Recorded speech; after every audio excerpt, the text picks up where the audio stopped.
Hello everyone, my name is Gayatri Gupta, Assistant Professor of Bharati Institute of Pharmacy. So friends, आज की video में हम बात करने वाले हैं एक्सपेक्टोरेंट्स और एमिटिक्स के बारे में. सो एक्सपेक्टोरेंट्स, बिफोर एक्सपेक्टोरेंट्स में जाने से पहले हमें कफ क्या होता है इसके बारे में जान लेना चाहिए. Cough the cough is the physiological reflux to clear the airway. इसका मतलब क्या होता है कि कफ जो हमें होता है, कफिंग जो हम खांसते हैं उसे हम बोलते हैं कफिंग जो होते हैं वो एक फिजियोलॉजिकल रिफ्लेक्स होता है टू क्लियर द एयरवे.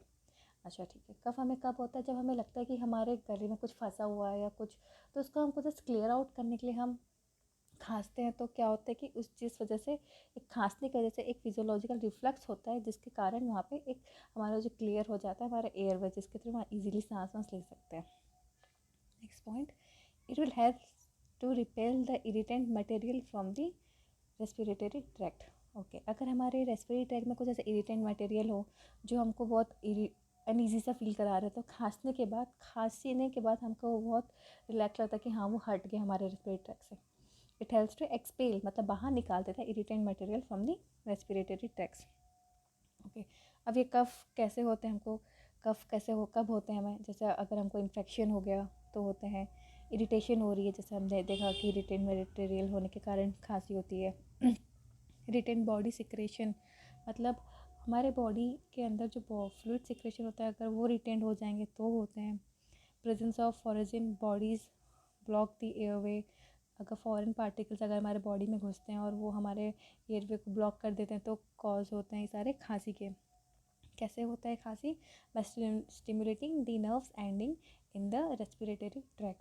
खांसी कब होता है? जब वो स्टिमुलेट करता है हमारे नर्व्स एंडिंग को, इन द रेस्पिरेटरी ट्रैक को, तब वहाँ पे खांसी होता है. ठीक. द टाइप ऑफ कफ, कितने टाइप के कफ होते हैं? 2 टाइप के होते हैं. एक है productive cough and non productive कफ.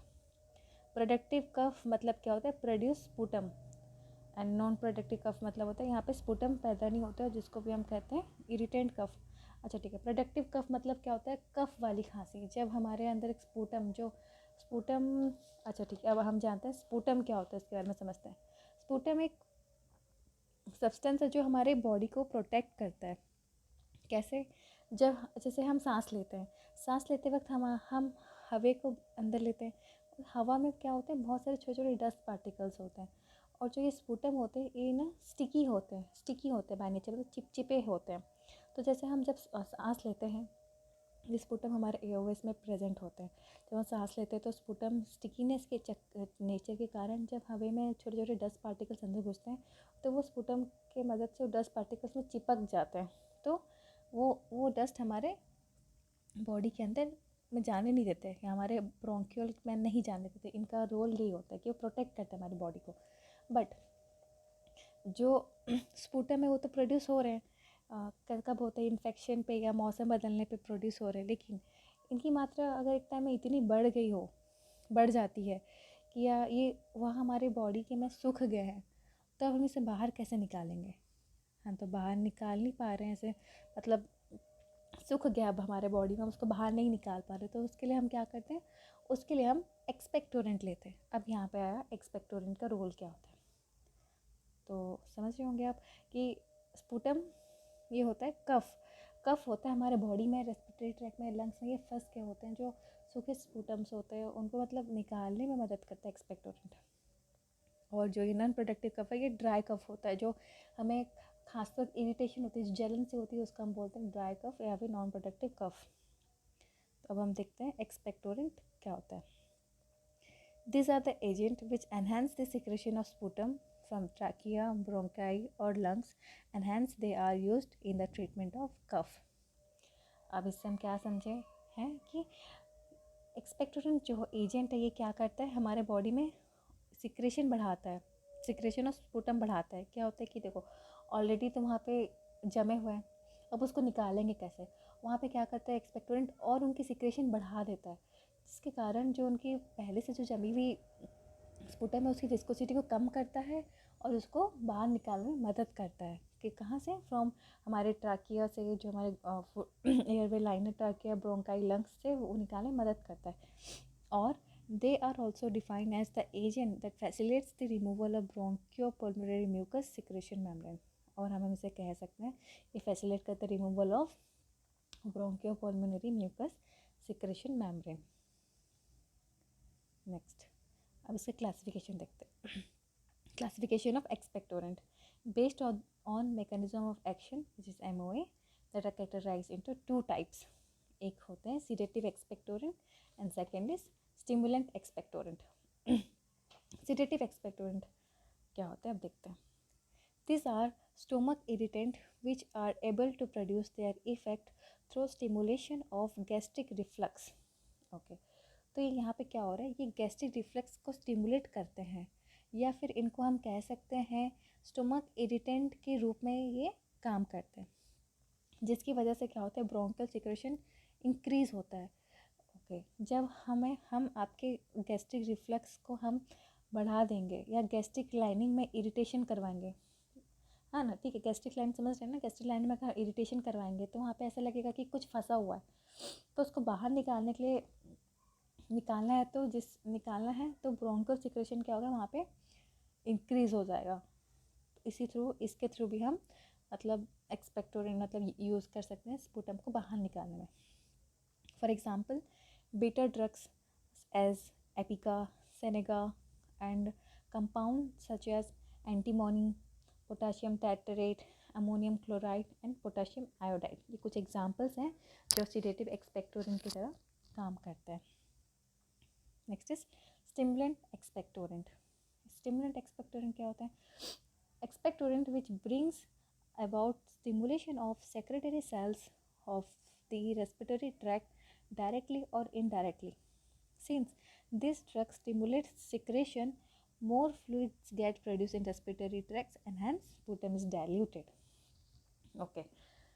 अब हम कैसे इसको समझ रहे हैं, जैसे कि ये एक्सपेक्टोरेंट क्या करता है, स्टिमुलेट करता है, मतलब स्टिमुलेट करता है सेक्रेटरी सेल्स को कि वो और फ्लूइड वहाँ से रिलीज़ करे, डायरेक्टली या इनडायरेक्टली स्टिमुलेट करता है सेक्रेटरी को फ्लूइड रिलीज़ करे, जिसके कारण जो स्पूटम वहाँ फंसे हुए हैं उसको वो डाइल्यूट करता है और उसको बाहर निकालने मदद करता है.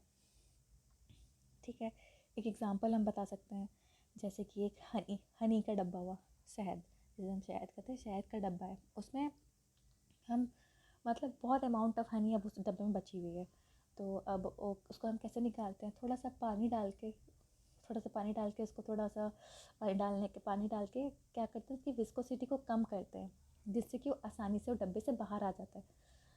जैसे कि जितनी कम एक लिक्विड की विस्कोसिटी होती उतना अच्छे से उसकी फ्लोएबिलिटी होती. जस्ट वैसी उसी तरह से यहाँ पे स्टिमुलेंट एक्सपेक्टोरेंट का रोल होता है.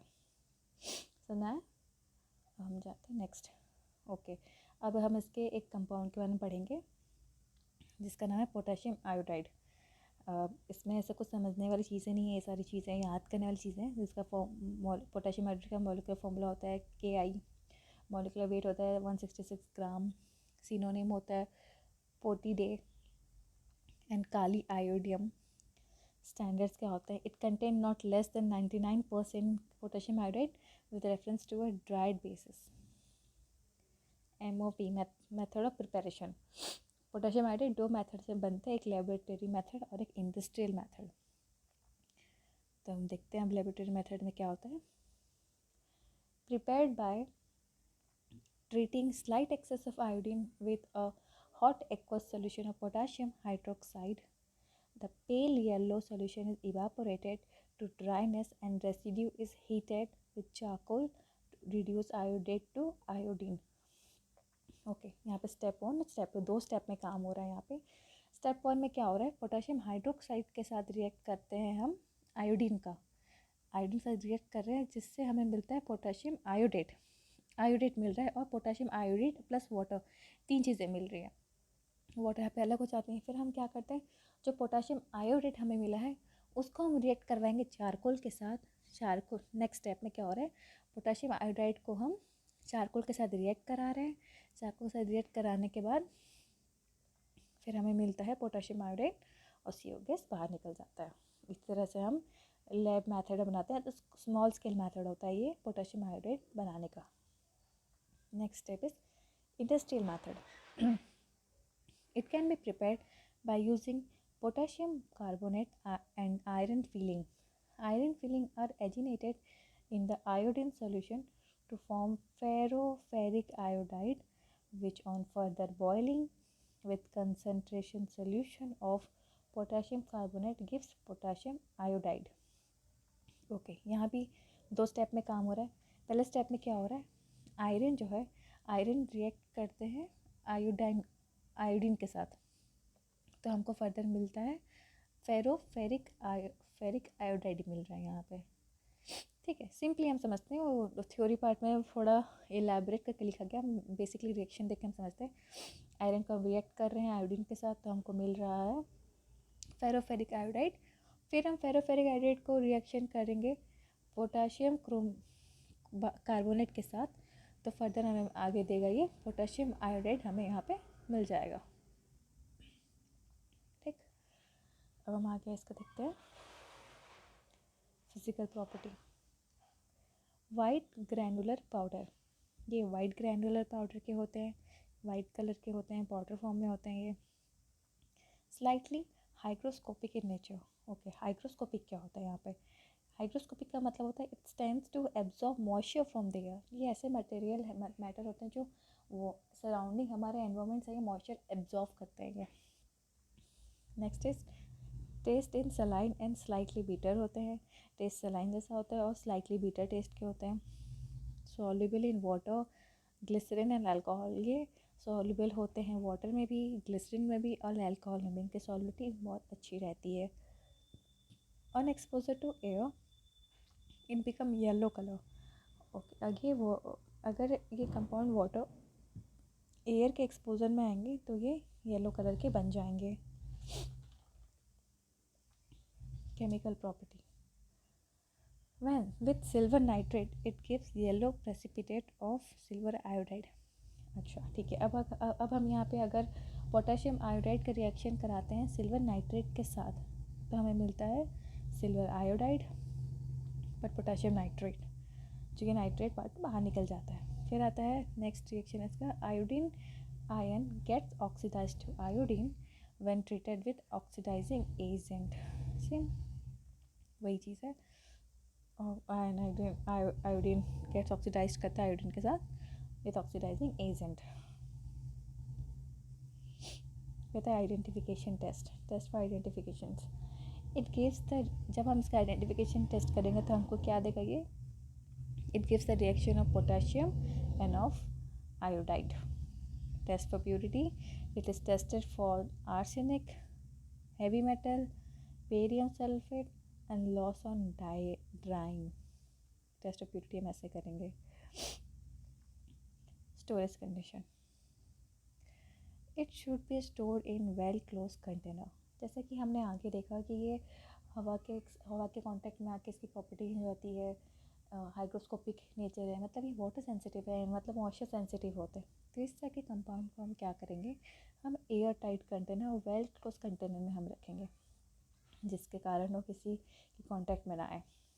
Incompatibility, it is incompatible with salt of iron, bismuth, mercury, potassium chlorate and alkaloidal salts.